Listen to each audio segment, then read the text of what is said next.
வினோத்குமார் இளங்கோவன். தினம் ஒரு குறள் என்ற வரிசையில் இன்றைய குறள் குறள் எண் 616. அதிகாரம் ஆள்வினை உடைமை. பால் பொருட்பால். குறள்: முயற்சி திருவினையாக்கும், முயற்றின்மை இன்மை புகுத்துவிடும். பொருள்: முயற்சி திருவினையாக்கும். திரு என்றால் செல்வம், புகழ், அதிர்ஷ்டம் என்று பொருள்.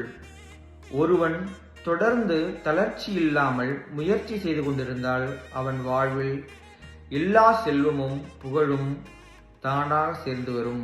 உழைப்பே ஒரு மனிதனை தன் வாழ்வில் உயர்ந்த நிலைக்கு கொண்டு செல்லும். இன்மை புகுத்துவிடும். இன்மை என்றால் வறுமை.